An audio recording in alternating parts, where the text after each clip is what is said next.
Hello everyone. सभी विद्यार्थियों को राधे राधे, जय श्री कृष्णा। आशा है कि आप सभी स्वस्थ और मस्त होंगे। राधा रानी की कृपा सभी विद्यार्थियों पर बनी होगी और आप सभी जुलाई सीटेट के लिए बहुत अच्छे से प्रिपरेशन स्टार्ट कर चुके हैं और मेरी फर्स्ट क्लास हो चुकी है। आज मैं उसकी सेकंड क्लास करने वाला हूं, है ना।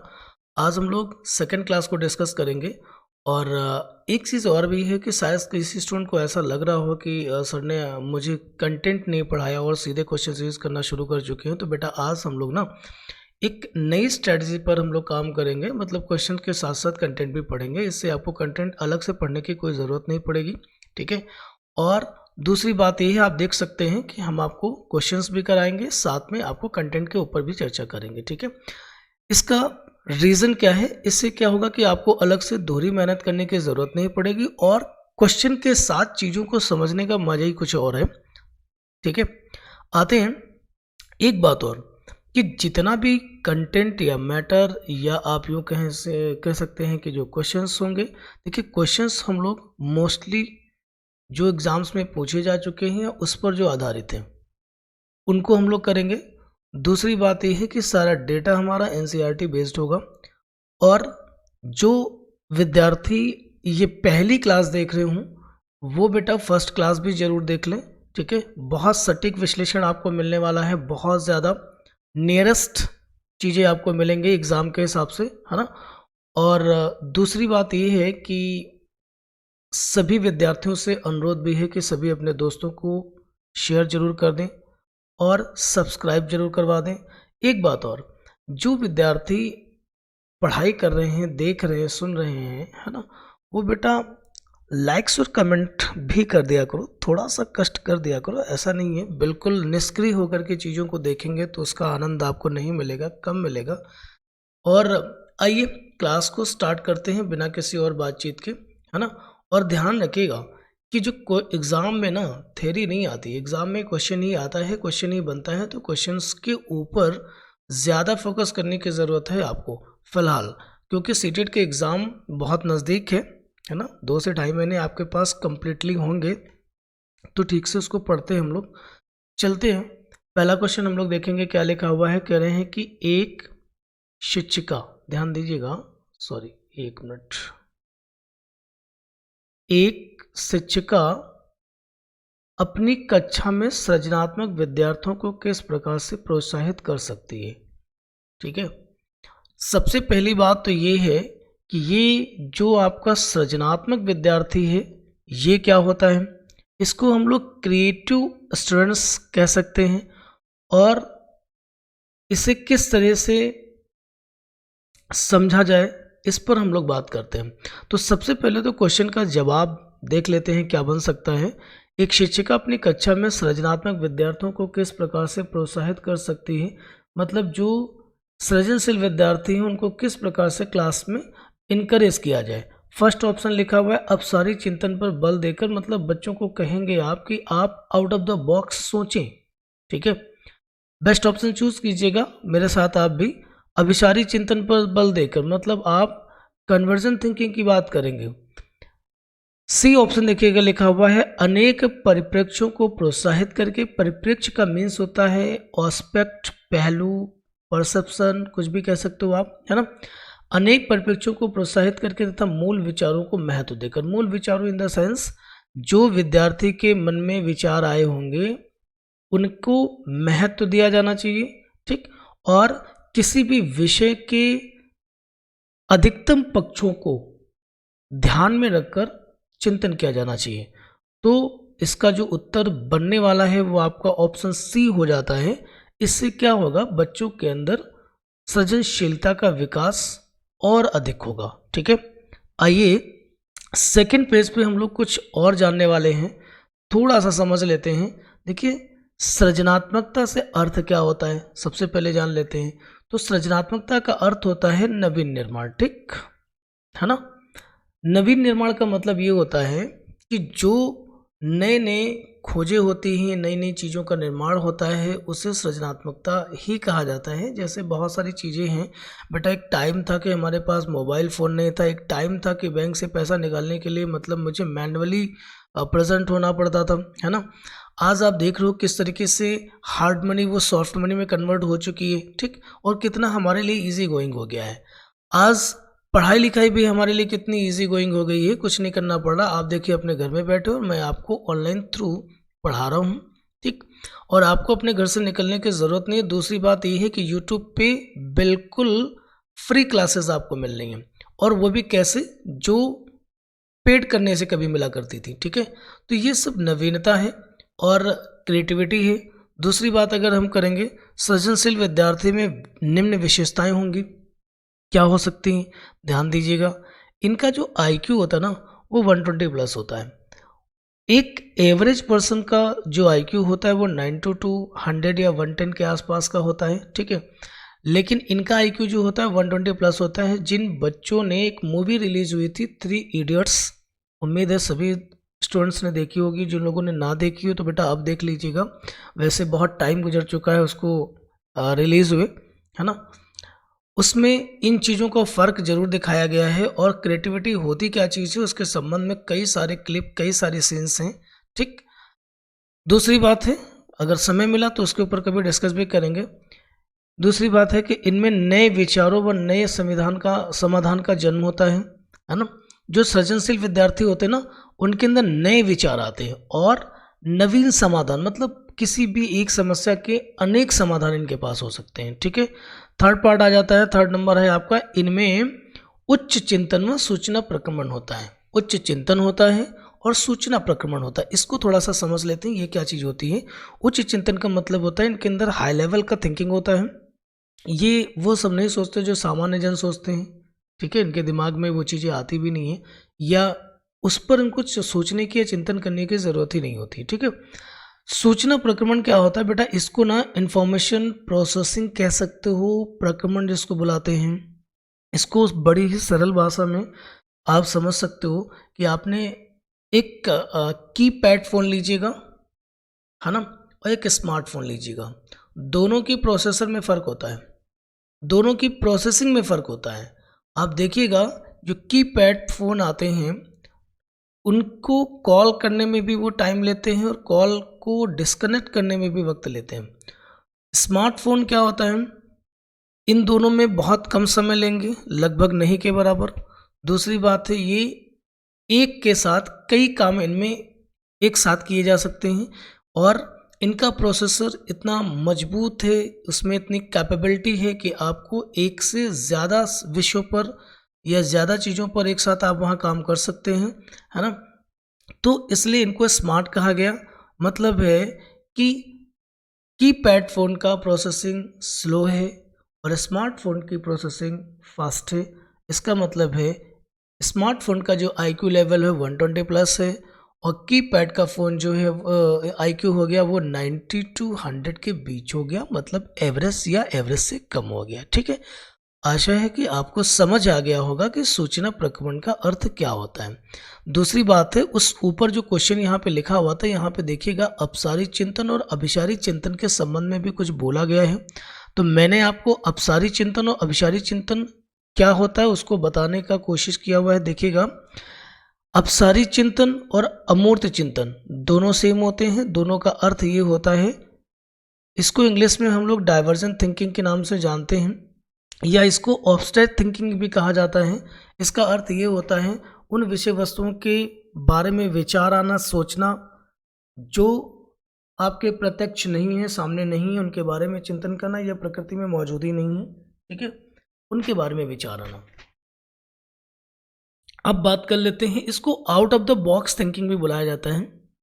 अब बात कर लेते हैं कि अभिसारी चिंतन क्या होता है, मूर्त चिंतन क्या होता है। इसको हम लोग कन्वर्जन थिंकिंग के नाम से बुलाते हैं। और जो कन्वर्जन थिंकिंग होती है या अभिसारी या मूर्त चिंतन होते हैं, इसका अर्थ ये होता है कि व्यक्ति के सामने जो विषय वस्तु है उसी के बारे में सोच पाएगा, ठीक है। मतलब कह सकते हैं कि रियल ऑब्जेक्ट उसके सामने होगा तो उसके अंदर विचार आएंगे, उसके बारे में कुछ भी थॉट्स उसके अंदर चलेंगे। जो चीज़ें उसके सामने नहीं होंगी उसके बारे में विचार नहीं कर पाएगा, ठीक है। ये उसका मेन हो जाता है। चलिए आते हैं अगले क्वेश्चन की ओर बढ़ते हैं। आशा है कि ये सारी चीज़ें आपको समझ में आ गई होंगे। क्वेश्चन नंबर 2 की तरफ बढ़ेंगे और देखेंगे क्या लिख रखे हैं। एक प्रगतिशील कक्षा में तो देखो प्रगतिशील कक्षा में क्या चीज़ें हैं, तो ये सारे ऑप्शन हम लोग पढ़ेंगे। जो बेस्ट होगा उसे नोटिस कीजिएगा, बस उसी को आंसर बनाना है। विद्यार्थी के द्वारा ज्ञान की संरचना की जाती है। बात तो सही है कि प्रोग्रेसिव एजुकेशन के जो समर्थक थे वो जॉन डेवी थे, और वो मानते थे कि किसी भी विद्यार्थी को करके सीखने पर उन्होंने बल दिया था। लर्निंग बाय डूइंग की बात वो कर रहे थे, लर्न बाय डूइंग। दूसरी बात ये है कि उन्होंने रट्टा पद्धति का विरोध कर दिया कि रटना नहीं है, और बच्चे को प्रोग्रेसिव मेथड से सिखाया जाना चाहिए, प्ले वे मेथड से सिखाया जाना चाहिए, और बच्चे को सक्रिय बनाना है। जो भी टास्क आप लेंगे, चाहे वो टीचिंग लर्निंग का हो या कुछ भी हो, उसमें बच्चे को भूमिका में रखना है। ठीक है, इससे लग तो यही रहा है कि फर्स्ट ऑप्शन ही सही होगा, बट हम देख लेंगे। फिलहाल हम लोग इसको उत्तर बना रहे हैं। विद्यार्थी के द्वारा ज्ञान की संरचना की जाती है। देखिए सेकंड ऑप्शन यहीं से गलत हो जाता है। निष्क्रियता इसमें नहीं होती, इसमें क्या होती है, सक्रियता होती है। सी ऑप्शन देखिएगा, उनके द्वारा ज्ञान को उसी रूप में दोहराया जाता है, मतलब एक तरीके से रटने वाले प्रोसेस पे काम हो रहा है, और रटने का क्या किया, इन्होंने विरोध किया था।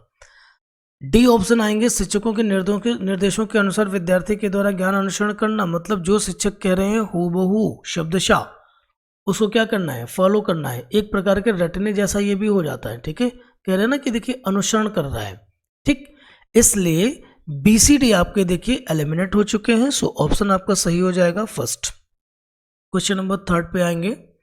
बेटा थोड़ा सा समझाने में टाइम लग सकता है, और अगर मैं बहुत ठीक से समझाऊंगा नहीं तो ये है आपकी पेडागोजी, और सीटेट में पूरा पेपर पेडागोजी बेस्ड ही होता है, इसलिए जल्दबाजी बिल्कुल मत कीजिएगा। आराम से पढ़िए, आराम से समझिए। और दूसरी बात ये भी है कि आप लेक्चर को ना बिल्कुल सुकून में सुना कीजिए, आराम से। अगर आप कोई जल्दी नहीं है कि अभी अभी आया हुआ है तुरंत मुझे देखना है, उसको फटाफट देख लेना है, फटाफट देखेंगे तो फटाफट ही नंबर आएंगे, है ना। अच्छा स्कोर करना है तो थोड़ा सा पेशेंस लेके चलना पड़ेगा। चलिए क्वेश्चन नंबर 3 पर आ रहे हैं। परिवार एवं पास पड़ोस बच्चों के सामाजिकरण की कैसी एजेंसी है? प्राथमिक है, द्वितीय के मध्य, मनोवैज्ञानिक एजेंसी है। तो इसका सही जवाब हो जाता है प्राथमिक। प्राथमिक मीन्स जो प्राइमरी एजेंसी है। प्राइमरी मीन्स जो उसके सबसे पास का है, मतलब बच्चे का जन्म के बाद सबसे करीब जो सामाजिकरण करता है या सामाजिकरण होने में जो लोग मदद करते हैं वो उसका परिवार और पास पड़ोसी होता है। ठीक है, इसलिए कहा गया है प्राथमिक एजेंसी। और जो द्वितीयक एजेंसी की अगर हम बात करें तो वो आपका विद्यालय होता है। ठीक है, आते हैं क्वेश्चन नंबर 4। बहुत प्यारा क्वेश्चन लिखा हुआ है, ठीक से समझिएगा। लिख रखे हैं कि पुरुष और महिला की भूमिकाओं का निर्धारण समाज करता है, यह कथन बताता है। नोटिस कीजिएगा, पुरुष और महिला होना, मेरी बात को ध्यान से सुनिएगा बेटा, बहुत अच्छा क्वेश्चन है ये। पुरुष और महिला का होना, ये तो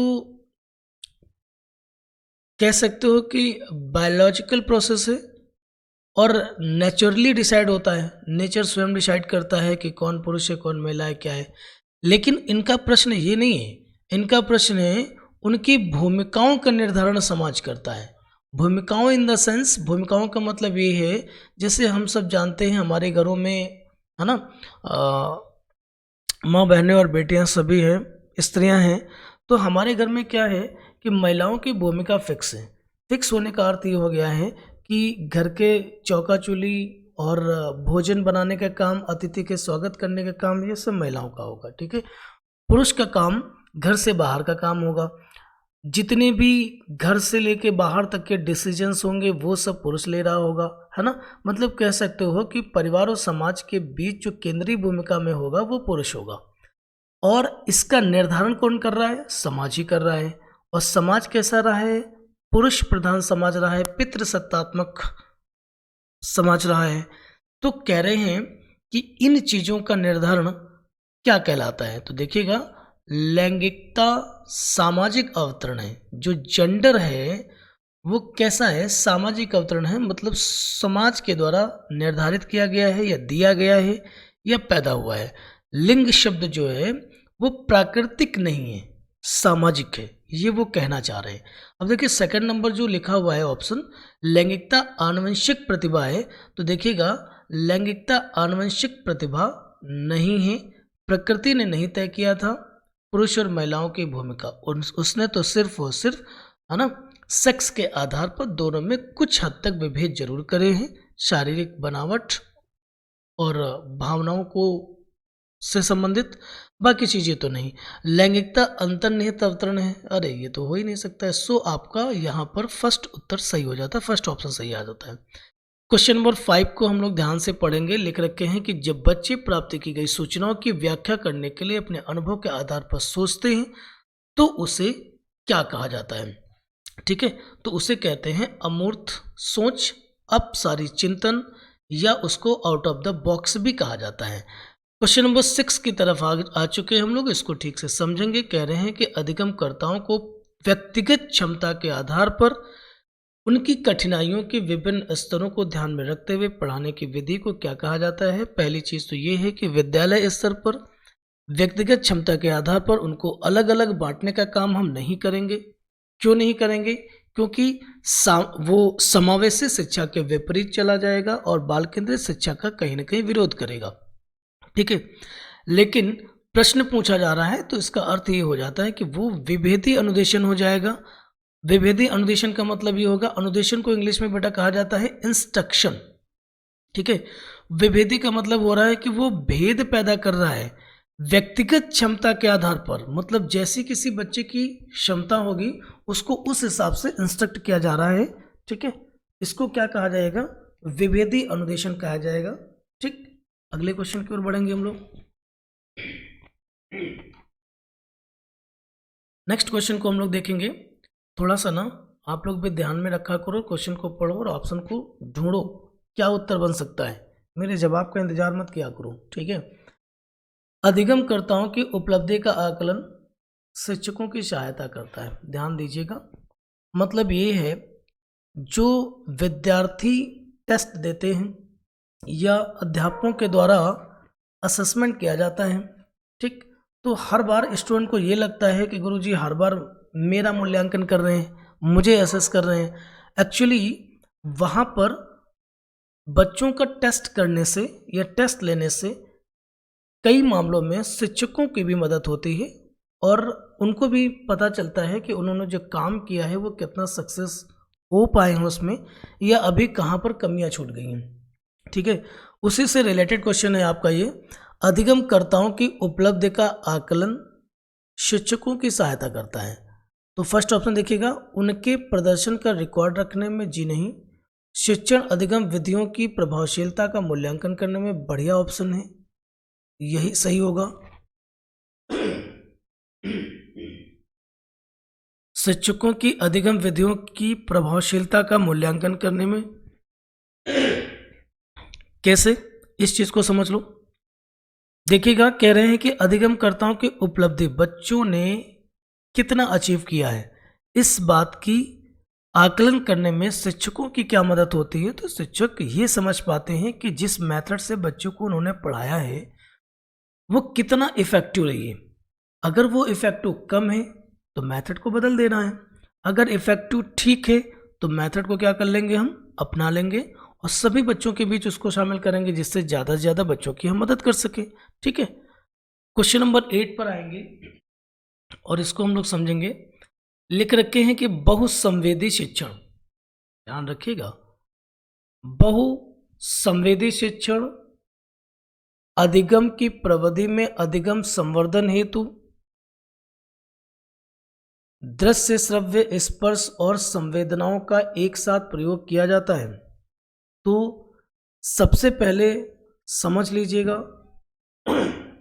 कि ये बहुसंवेदी शिक्षण अधिगम क्या होता है। बहुसंवेदी शिक्षण अधिगम का मेन होता है multi censoring teaching learning process. इसका मतलब ये हुआ कि जहाँ पे मल्टीपल तरीके से बच्चे का जो सेंसरी प्रोसेस है वो काम कर रहा हो। कहने का अर्थ ये है एक से अधिक ज्ञानेंद्रिय प्रशिक्षण पर काम किया जा रहा हो। कहने का अर्थ ये है बच्चे के अंदर 5 सेंस ऑर्गन्स होते हैं, उनमें से किसी एक नहीं, एक ही समय पर एक से अधिक सेंस ऑर्गन्स एक्टिव हो सके। इससे बच्चे का जो अधिगम होगा वो अधिक प्रभावित होगा। अब पढ़ते हैं और समझते हैं, और इससे होगा क्या, लर्निंग इनहैंस होगी, एक्सेलरेट होगी। ठीक है, ये जो अधिगम संवर्धन लिखा हुआ है इसका मतलब है लर्निंग को एक्सेलरेट करना, लर्निंग को इनहैंस करना, दैट मीन्स इसको बढ़ाना। बेटा इसकी जो टर्मोलॉजी है, इसके जो टर्म्स हैं वो ठीक से समझ लीजिएगा, ठीक से पढ़ लीजिएगा। मैं इसीलिए कोशिश कर रहा हूँ कि बीच बीच में मैं आपको इंग्लिश वर्जन भी डिस्कस करता रहूँ। तो लिखा हुआ है कि बहुसंवेदी शिक्षण अधिगम की प्रविधि में अधिगम संवर्धन है तो दृश्य, नोटिस कीजिएगा, श्रव्य, स्पर्श और संवेदनाओं का एक साथ प्रयोग किया जाए तो वो कैसा शिक्षण होगा, वो बहुसंवेदी शिक्षण अधिगम होगा। और ये क्या कहलाएगा, गतिबोधक होगा। गतिबोधक का मीन हो गया जो मतलब समझ लो ना, एक्टिव पार्ट उसको कह सकते हैं, है ना, जिसमें एक्टिविटी बनी रहेगी, बच्चा बहुत ज़्यादा सक्रिय रहेगा। ठीक है, क्वेश्चन नंबर 9 पर आते हैं, इसको ठीक से समझेंगे। कहा हुआ है कि एक शिक्षक बच्चों को प्रभावी रूप से समस्या का समाधान करने में सक्षम बनने के लिए किस तरह से प्रोत्साहित कर सकता है। देखिए, शिक्षकों के ऊपर एक जिम्मेदारी और भी होती है कि बच्चे को विषय को पढ़ाने के साथ साथ में जीवन में आने वाली समस्याओं के समाधान करने हेतु तो उसे सक्षम बनाना है। तो उसको इसके लिए किस तरीके से एनेबल बनाया जाए, तो उन चीज़ों को समझेंगे। तो देखिए, पाठ्यपुस्तक में दी गई सूचनाओं के कंठस्थ करने पर बल देना है। मतलब कोई प्रॉब्लम अगर दी हो उसके सलूशन को याद कर लो। तो आप देख रहे हो ना कि जो पुस्तक में समस्या लिखी है वह समस्या ना तो उसके जीवन में कभी आएगी और ना ही तो उसका समाधान कभी वो उपयोग कर पाएगा। इसका मतलब वो तो निष्क्रिय हिस्सा हो गया, वो एक्टिव है ही नहीं।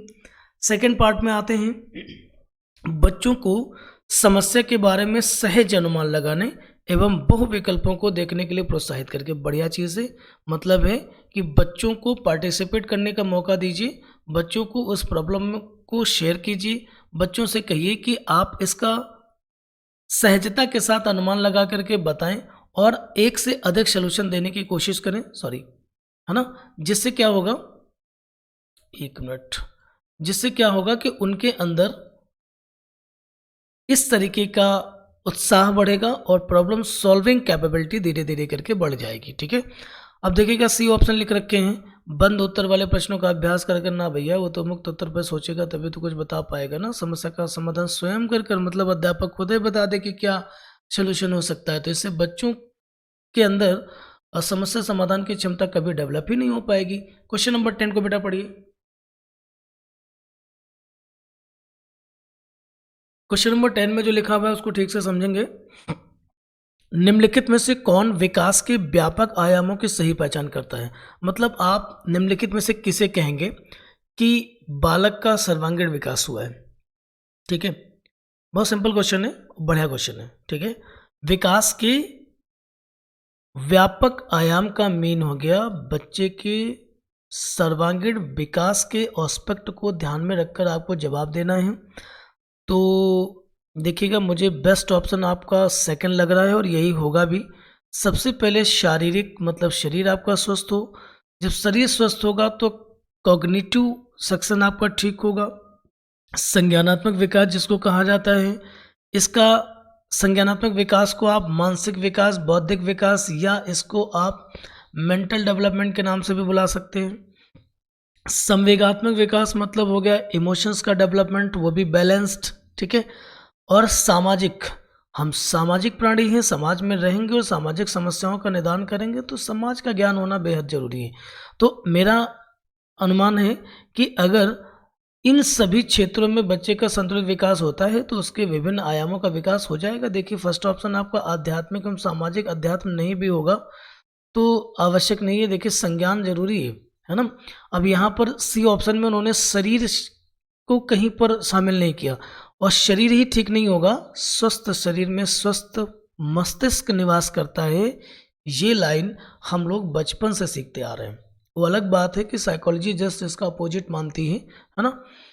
चलिए अगले प्रश्न पर आते हैं। क्वेश्चन नंबर 11 पे आएंगे। निम्नलिखित में से कौन सा, बहुत प्यारा क्वेश्चन है, बहुत ठीक से सुनेंगे, अदरवाइज एग्जाम में आ गया तो मुश्किल खड़ी कर देगा। ध्यान से सुन लो। निम्नलिखित में से कौन सा पूर्व क्रियात्मक काल के बच्चे को विशेषित करता है? सबसे पहले सभी विद्यार्थियों को जान लेना चाहिए कि ये पूर्व क्रियात्मक काल कहाँ से उठा के लाए हैं, क्या है। तो इसको मैं समझा दूं, ये पियाजे की एक स्टेज है। पियाजे का नाम सभी विद्यार्थियों ने सुना होगा और इन्होंने संज्ञानात्मक विकास की अवधारणा के संबंध में अपने विचार रखे थे और ये बताना चाहते थे कि किसी भी बच्चे का मानसिक विकास बढ़ती आयु के साथ किस किस तरह से होता है, क्योंकि उम्र बढ़ने के साथ साथ उसकी अवस्था, शारीरिक अवस्था में अंतर आएगा और उसके अंदर परिपक्वता आएगी।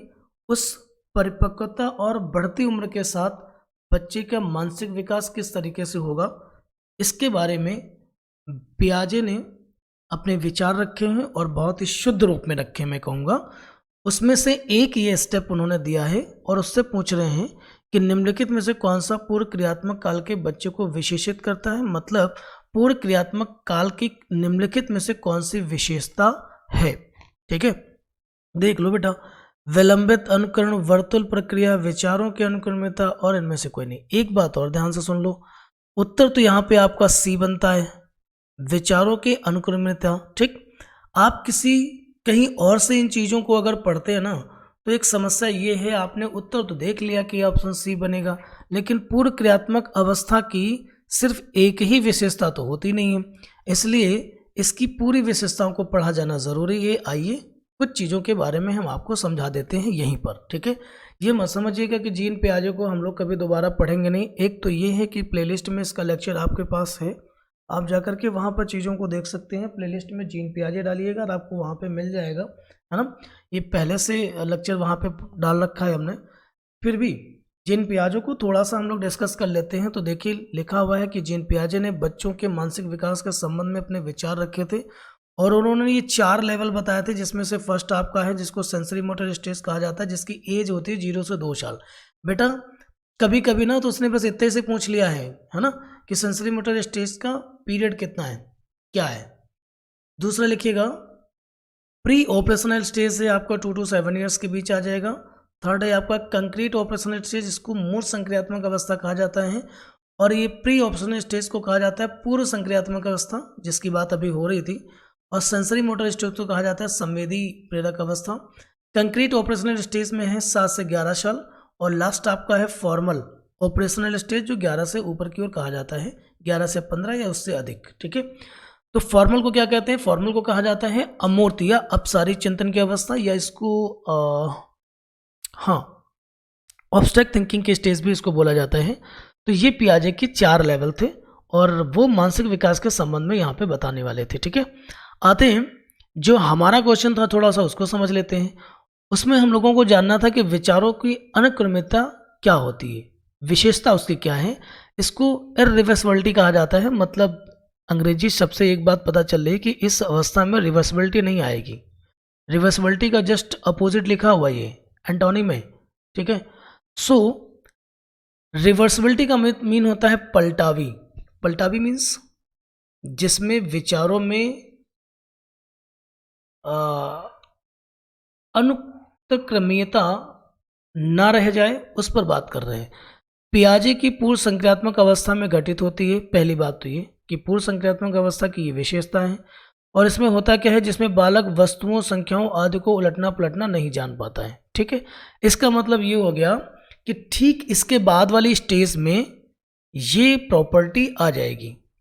प्री ऑपरेशनल स्टेज के बाद कंक्रीट ऑपरेशनल स्टेज आपकी है, इसमें इररिवर्सिबिलिटी आ जाएगी। ठीक है, पूर्व संक्रियात्मक अवस्था की प्रमुख विशेषताएं कुछ और भी, एक बहुत इंपॉर्टेंट है जीववाद और एक है अहम केंद्रवाद। ठीक है, इसको समझ लीजिएगा। 2 विशेषताएं और भी बेटा यहाँ पे महत्वपूर्ण है पूर्व संक्रियात्मक अवस्था की, जो जीन पियाजे ने खोजी थी। जीववाद क्या होता है?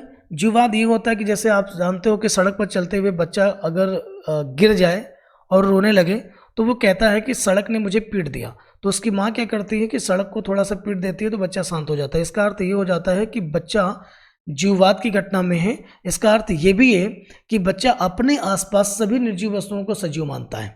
इसी का नाम है एनिमिज्म, जीववाद।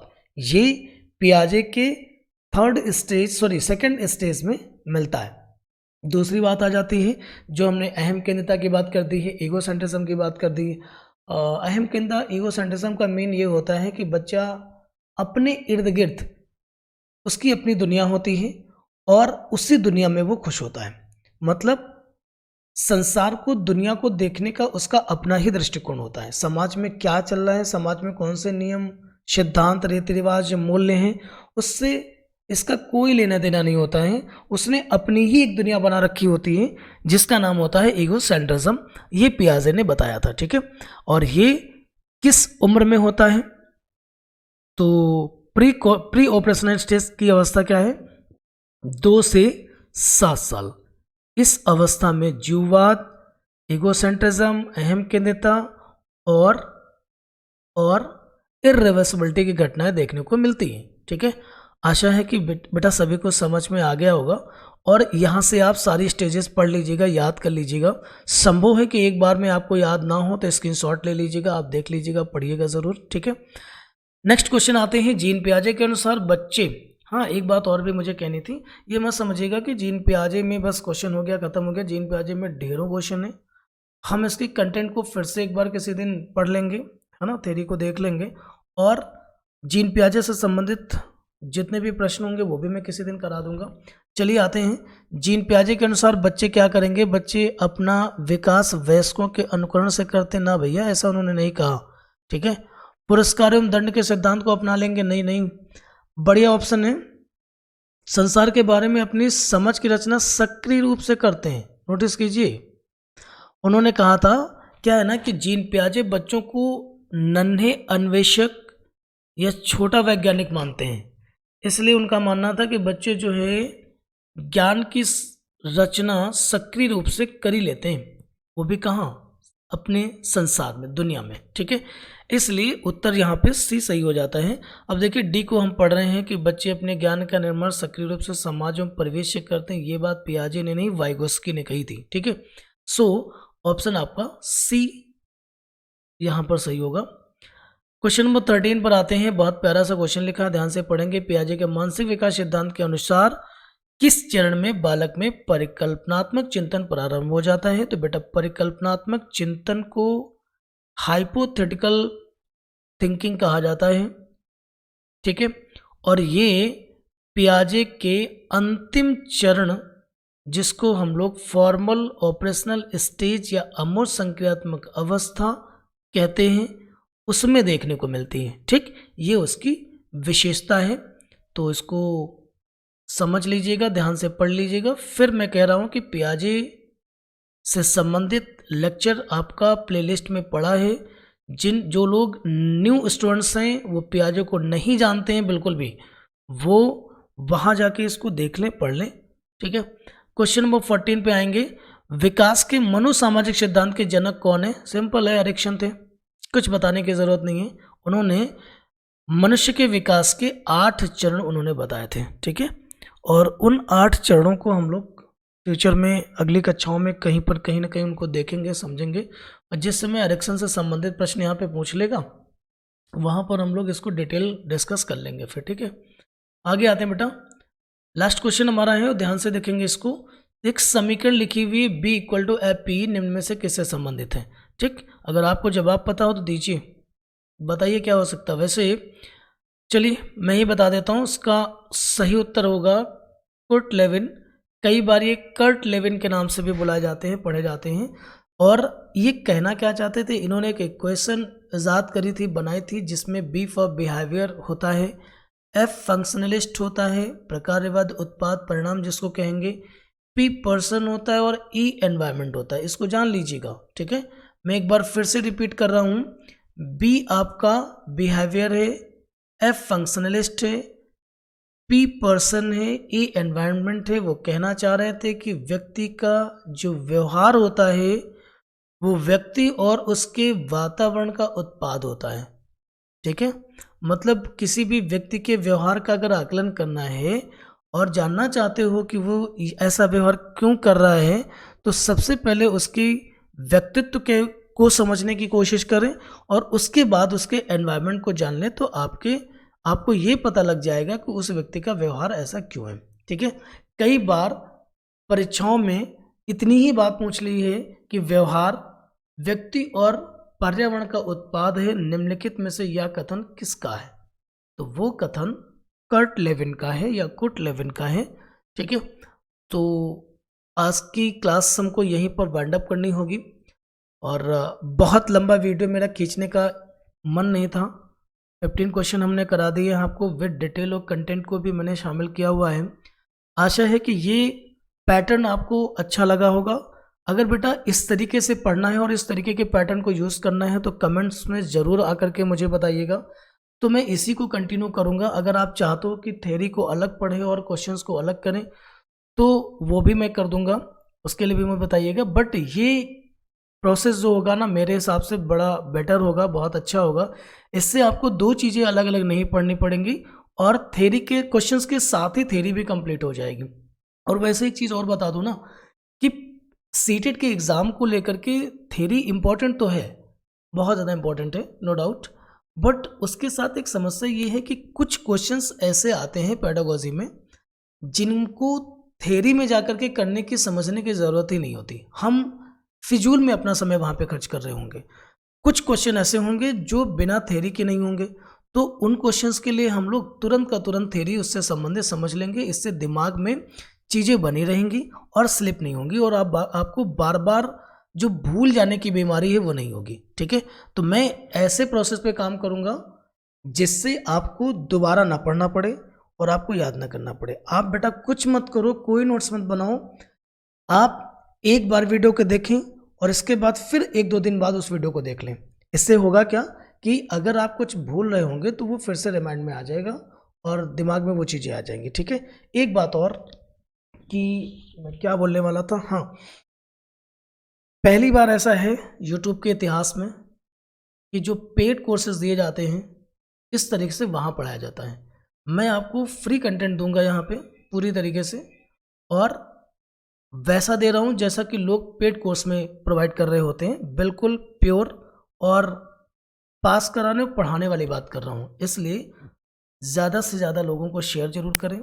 ठीक है, वैसे आपका स्नेह और प्यार मुझे मिल रहा है बट अभी और इसकी ज़रूरत है, इसलिए ज़्यादा से ज़्यादा शेयर करें और कमेंट्स और लाइक करना बिल्कुल मत भूला करें। वैसे भूल जाते हैं, मानते तो है नहीं आप, है ना। तो थोड़ा सा प्रयास कीजिए इसके लिए बेटा। Thank you so much. आज की क्लास को यहीं पे वाइंड अप करेंगे और नेक्स्ट क्लास में हम लोग नेक्स्ट सीरीज़ के साथ मिलेंगे। ठीक है।